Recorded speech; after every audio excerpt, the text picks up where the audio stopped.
Hello, ladies and gentlemen, my name is Mengs, and it's been a little while since I updated you guys on the Egg Cup, my casual Advanced Wars tournament that was open to everyone, over 1,000 participants. I think it's been a month since I made my last video. Sorry, I've been a little bit swamped by everything, you know, working on my ROM hack, all the other projects that I have ongoing, and I'm leaving to the US to visit my girlfriend and her family in about a few days from now, so I'll be gone for 14 days. I really wanted to get this video out before I went. So, ladies and gentlemen, I have updated the bracket of the Egg Cup. I've created 3 new rounds because people have started to reach round 10 already. You can't see round 13 right on the screen, it's a little bit cut off, but I have created up to round 13. You can see some people have started reaching round 10, and even round, like, there's a lot of opponents reaching the end now. A lot of people have been asking what happens once you reach round 10. Do we, like, eliminate all the eggs like I said we would and make it into a single elimination style tournament? Nah, you know what, I thought about that and I was like, you know what, nah, I'm gonna let you guys keep your eggs, because yes, it does create a little bit of an uneven matchup because there's like both good players and noobs reaching the finale, but hey, the Egg Cup is a casual tournament just made to have fun, so I think we're just gonna let you keep your eggs and see how far you can get. As we can see, there's currently Naberius Buster has reached round 11. He has 1 egg remaining. He's 800 rated players. That's kind of cool to see. So before making this video, I did schedule every single match that was waiting. I wasn't able to match everyone up with like opponents of equal skill level because at this point we're not getting any further players entering the Egg Cup because the signups are closed. So at this point, you might have to deal with facing the same opponent multiple times or facing someone who is a little bit higher rated than you. Also, if someone is just stuck in around with no new opponents, I might just make you win a walkover and make you move on to the next round. So check your matchups to make sure that that hasn't happened to you, or that has happened to you. So, but yes, the Egg Cup is still ongoing. Sorry for not making a video about it, but people are still playing their game, so go check out. I posted a link in the pinned comment section. You can go see if you're scheduled for a match. Anyway, ladies and gentlemen, let's take a look at a game from round 5, shall we? So this is a map called Rivalry Lake. It won 5th place in the map making contests, and it's a 2-base map that has like it has 2 fronts basically, and there's like a tiny bridge in the middle where you can try to reinforce units, but it's hard because there's forests here slowing your vehicles down. Because it's a 2-base map, the airport is kind of important because you won't see a lot of infantry in this particular game. So it's a tricky map to play on. It looks simple, but it's actually quite tricky. Now, let's take a look at our contestants, shall we? Noellers versus Punchi. I have Noellers I've definitely seen before. He's a 1200, almost 1300 MMR rated player, very strong. Punchi is definitely the underdog going into this fight. He's about 1100, so he is almost 200 rating points behind his opponent. It's going to make for a pretty tough opponent for Punchi right here. But this is a very interesting matchup. I dare say maybe one of my favorite matchups of Tier 1. We have Von Bolt versus Hawk. I like this matchup for multiple reasons. It's kind of like Hawk has a weaker day-to-day than Von Bolt, but he has a much stronger power. So what Hawk wants to do is he wants to stall the game and win kind of like a slow war of attrition by firing off multiple Black Storms, whereas Von Bolt, he wants to end Hawk really quickly. He wants to punch fast, punch hard, bring down the Ex Machina, and just go for the juggler immediately. Because if it goes to a stall game, then Hawk gets progressively stronger due to global damage just adding up in value over the course of a match. Now, of course, one thing to keep in mind here is that we are playing on a 2-base map. 2-base map is not the best map to pick Hawk on because the less units there are on the field, the less effective global damage becomes. So I would say that Von Bolt is definitely the best pick. This was a Tier 1 match. So, but we'll see. I mean, Noellers clearly the higher rated opponent here. I'm interested in seeing if Punchi is able to punch above his weight class, so to say. So without further ado, ladies and gentlemen, I say we just get started with this replay commentary, shall we? So, up in the white trunks, we have Noellers playing as the old man. Down in the black trunks, we have Hawk playing as the black hole, I guess? It's kind of like, you know, you remember that one time in Dual Strike where Von Bolt like attacked Hawk with a bunch of Lucium? I guess that's what we're seeing right now. This is the battle for black hole supremacy right here. Don't you guys think it's such a stupid thing that like Hawk wasn't the leader of the black hole in Dual Strike? Like, he should have been the main CO. Like, why did he let Von Bolt steal that position away from him? It doesn't make any sense. He's an old fart in a wheelchair. So dumb. Anyway, enough ranting about Dual Strike, shall we? So this is going to be a fairly simple, like, go for the airport quickly, and then kind of fight on two fronts and see who wins. There isn't really a strong weak side. I'd say if there is a weak side, I'd say white player... I'd say maybe this is white player's weak side because it takes longer to reach with vehicles on this side. So this is, but then again, if you look at this base, the vehicles have to pass through two forests. So I do actually think it ends up being sort of even. Because if you look at this, like 1, 2, 3, 4, 5, 6. 1, 2, 3, 4, 5, 6. 1, 2, 3, 4, 5, 6. So it takes a tank 3 turns to reach this area. But if we took a look at this, 1, 2, 3, 4, 5. 1, 2, 3, 4, 5, 6. 1, 2, 3, 4, 5, 6. I guess it's pretty similar, isn't it? And the airport's in the center. So I think the gimmick of this map is that there is no strong side, weak side. There's just two sides. I think the way the forests are lined up means that both bases will reinforce roughly the same. So I think that might be the gimmick of this map. It's just, it's not a strong side, weak side map. It's a strong side, or a weak side, I guess you could say. Maybe someone can see it differently, but that's what I'm seeing right now. Day 5 rolls in. Both players are just going to capture their properties here. Noellers actually foregoing a city here. He decides to rush here to try and get the city over here, interestingly enough. First tank coming out from Noellers right here on the top side.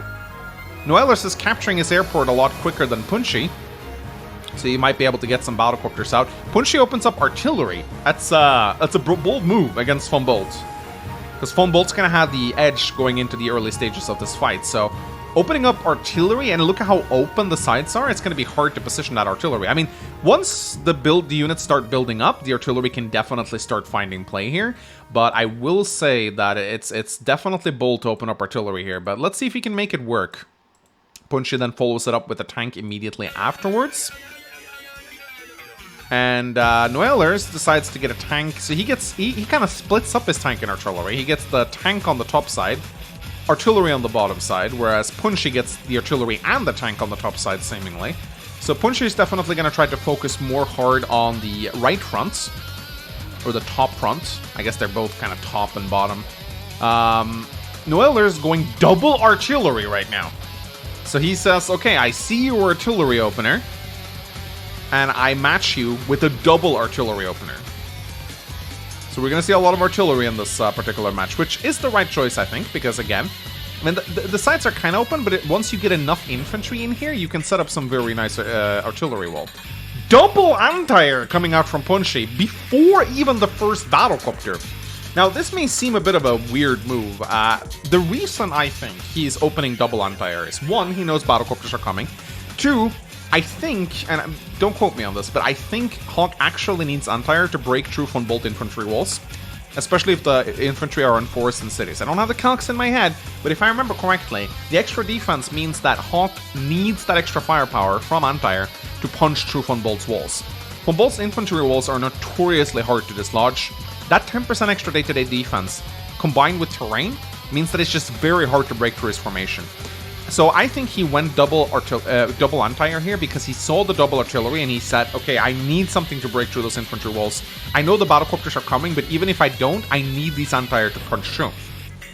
So Noellers is like, okay, you're gonna go double anti-air. I'm just gonna go double tank. I'm not gonna. Maybe he won't even build battlecopters after seeing those two anti-air. It's honestly not a bad choice. Punchi sets up a nice little artillery right here. I don't think there's any way Noellers can take that out. Com Towers gets captured. And we are just going to see. Okay, so now he goes battlecopter. And wait, what? Okay, I thought he built the third anti-air. I was so confused, but no, he moved it onto the city. He moved it onto the city.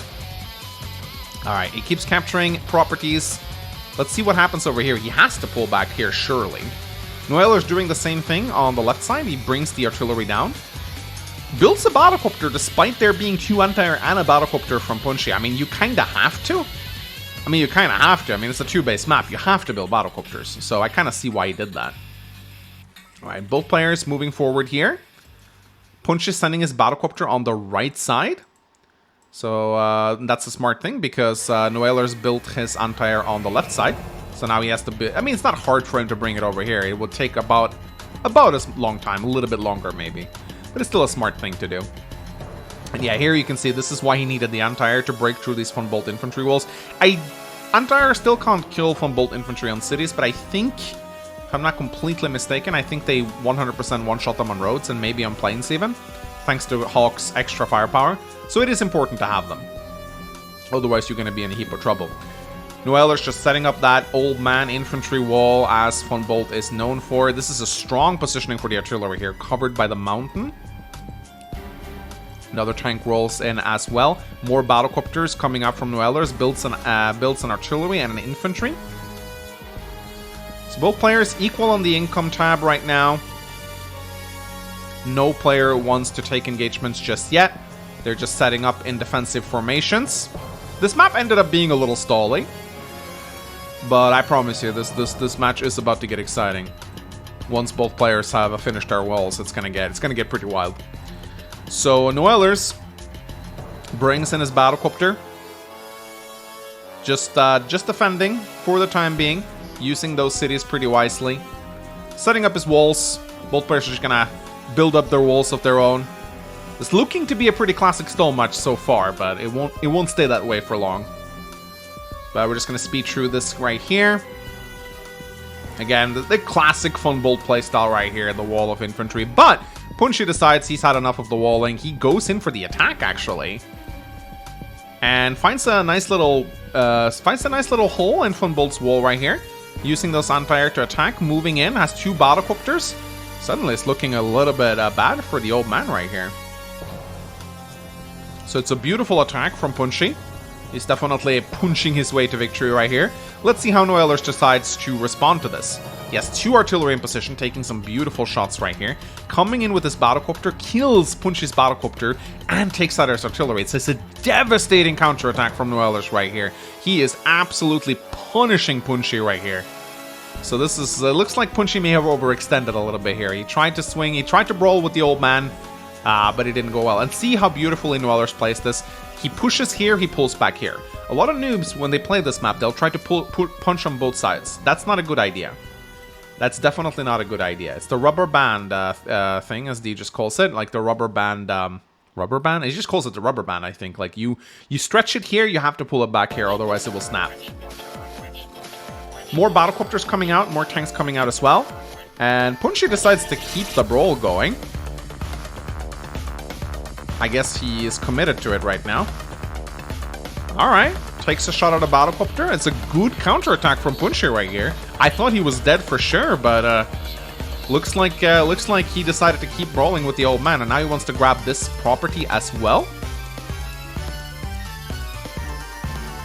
So now he's threatening 2 properties. A little bit overeager, this guy. I get why he's named Punchi now. He really likes to punch. More battlecopters and a tank coming out. Noellers' turn, rolls in, uses his anti-air to kill the battlecopter. Doesn't want to let him have the city. Infantry charging in, taking a lot of good shots, and this is where Von Bolt is so scary, man. Like, his day-to-day is just so much stronger than Hawk's. He can brawl much better than him, but of course, the Black Storm is coming up. And that's going to be an equalizer for sure. So he charges in, does not attack the anti-air, funnily enough, decides to go for the infantry rather than the anti-air. He realizes the anti-air is going to get repaired up anyway, so he doesn't really bother with it. And you can see battlecopters are being produced every single turn here. 2 base maps are tricky. Punchi gets a shot at a battlecopter, which is really nice. And he keeps the battlecopter out of range of this anti-air, which is beautifully played.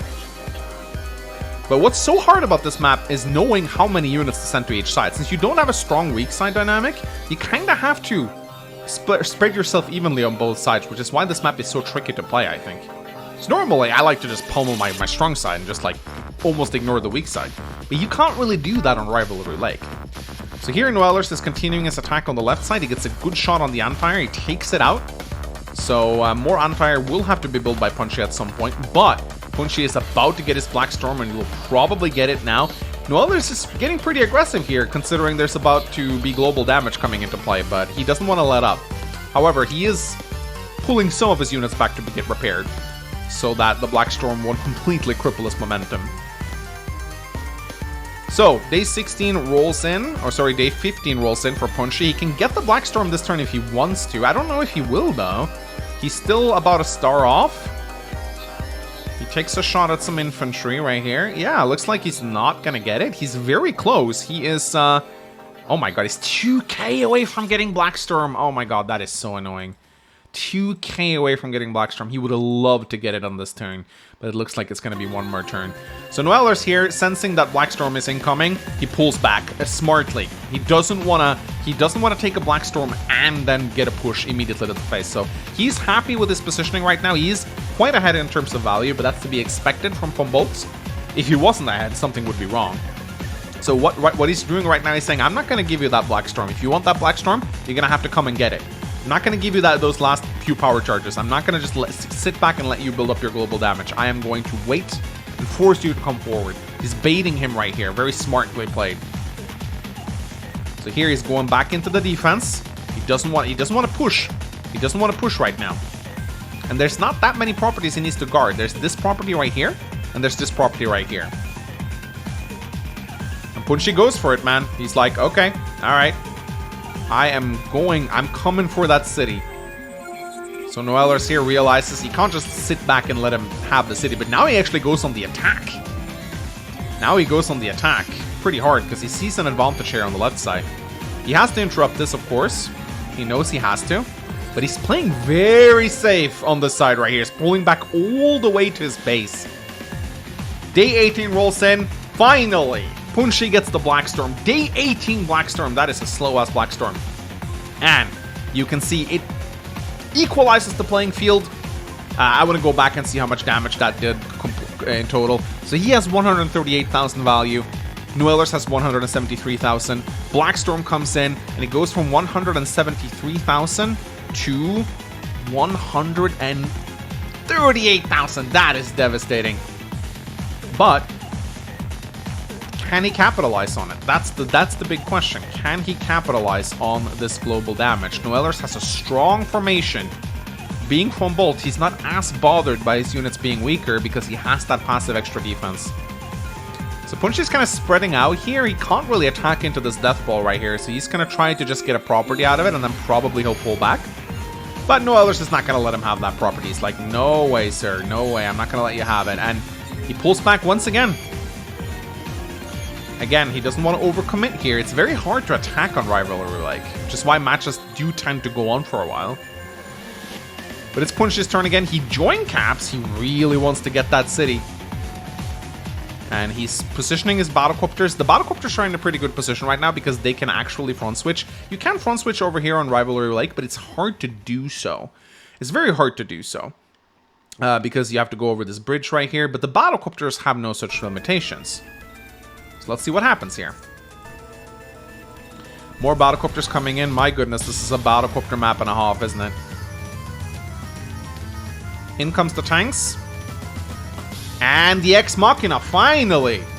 And it hits 2 battlecopters, an anti-air, and a tank. So the stun, not really that big a deal, but it does a little bit of... But you can see Von Bolt's power just isn't as consequential as Hawk in this match. The Ex Machina isn't what Von Bolt is known for. It's the 10% extra defense that really makes him scary. The Ex Machina here didn't really amount to much. Punchi just has too many units around his battlecopters, but now it looks like Noellers is actually trying to cross the bridge a little bit, which is something you don't really see often. Day 20 rolls in with no clear winner in sight. Noellers has a clear unit count advantage, but against global damage, that isn't as big a deal as you might think it is. Because, of course, more units means you take more damage from global damage. But Punchi's preparing for the defense right here. Neither player taking this quite yet. Noellers decides to attack, taking out an anti-air. Now he's threatening this city. And he's actually going in with the battlecopters right now. Charging in. The anti-air coming into play as well. Now he's actually going to start moving over the bridge in the center. But he can't completely relent on this front either, because this city is in danger. He doesn't want to let Punchi take that. But he's moving in right now. He's trying to join his forces in the middle, even though that's very hard to do with a narrow bridge. But so far, it's looking like Noellers is starting to race ahead again. Punchi's turn rolls in. Here comes the counterattack. He takes out the anti-air. He's He's got a lot of battlecopters, even takes out the anti-air with battlecopter fire. You love to see it. Ooh, it looks like his battlecopter count is going to see him come out on top here, but look at all the units that Noellers has coming towards him. It's actually pretty scary. I don't know if I would... it's very hard to see who's ahead right now. They both seem to be very evenly matched, but look at the power bar. It's filling up really fast. Punchi's going to get his second Black Storm in a little bit, and that is going to be tough for Noellers to deal with. Day 22 rolls in. Noellers has 2 armies here. Punchi has started to taking control of this bridge right now, but looks like Punchi definitely has the battlecopter lead, although Noellers has quite a few battlecopters off his own. So let's see what happens here. Tank comes in, Anti-air takes down the tank, and it's just so hard to reinforce on this particular map. He attacks, dealing decent damage to the battlecopter, takes out the tank on the bridge, and it's just a complete battlecopter slugfest in the center, right? Look at how many battlecopters he's taken out from Punchi, though. It's this powerful attack from Noellers right here. But you can see this map is just so hard to traverse. He's now completely giving, like, he has to give up this property right now, but he's okay with doing that because he's about to get this one over here. Builds a mech? Okay, interesting. I guess he just wants unit count at this point. So Noellers definitely ahead in terms of unit count, but 37 to 25 units. That's gonna hurt with Black Storm. 159,000 unit value. Black Storm comes in. Let's see how it equalizes. Punchi repairs himself up to 133,000. Brings his opponent down to 123,000. Global damage is just so damn strong. His opponent unit count is kind of working against him here, and now those walls are so much easier to crack. He even combines his battlecopters, which is pretty smart, but he has to be careful because an Ex Machina is about to hit. He needs to soak that Ex Machina. Still very hard to see who's going to come out on top of this. It really depends on Noellers' next turn and how he can use this Ex Machina. If he can get his Ex Machina to hit on the right side, I say he's in a very good position. Day 23 rolls in.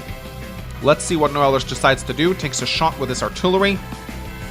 Manages to pick up a battlecopter. Very smart.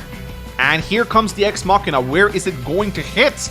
It hits on the right-hand side. This is beautiful. This is exactly what he wanted.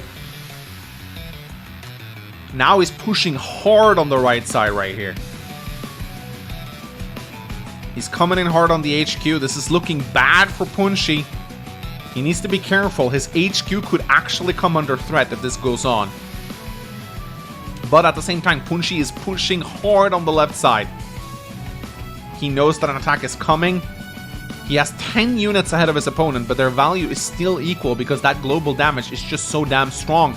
Punchi now tries to defend his HQ at all costs. He has to switch over some tanks, takes out the anti-air. He gets the property, so for the first time in the match, he's now 2k ahead of his opponent in terms of income. These mountains prevent the anti-air from reaching, so these battlecopters are actually completely safe. Punchi now has to switch over. He's also moving his forces towards this city. He wants to try and get a bit of an income advantage over his opponent. This is a tense match right here. I have no idea who's going to come out on top. Day 24 rolls in for Noellers.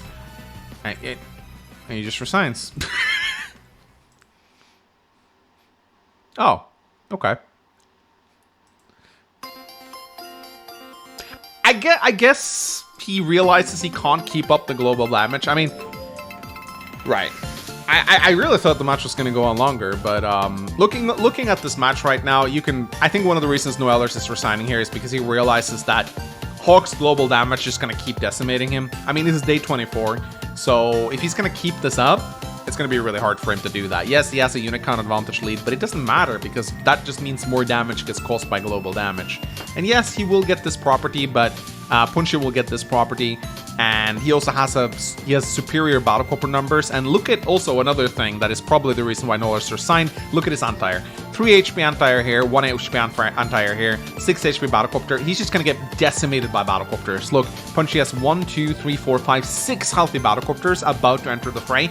Noellers just doesn't have any anti-air. The only anti-air he has is all the way over here, trapped behind mountains. He needs to build the anti-air from this factory right here, and it will spend 3 to 4 turns reaching the front line. So he has to pull back here, which means Punchi can attack him here, take a bunch of properties. So yeah, Looking at this position right here, I understand why Noellers are signed. I would have liked to see him go on for a couple more turns just to see if there was something he could have done, but he most likely would have been beat. So looks like the underdog actually won this. I do believe Punchi is the lower rated here. Yeah, it's a really good performance by Punchi right here, going up against a much higher rated opponent. And playing as Hulk on a two-base map even. That's not something I really expected to see, but a really interesting matchup. So, ladies and gentlemen, check out the Egg Cup brackets. As I said, I'm going away for 2 weeks starting on Saturday, so I won't be here. So it's going to take a little while. I'll still have some people scheduling matches and stuff like that, but don't worry. I'm going to keep casting the Egg Cup until we have a winner. Good luck, everyone. Hope you're enjoying the tournament. I will see you guys next time. Bye-bye!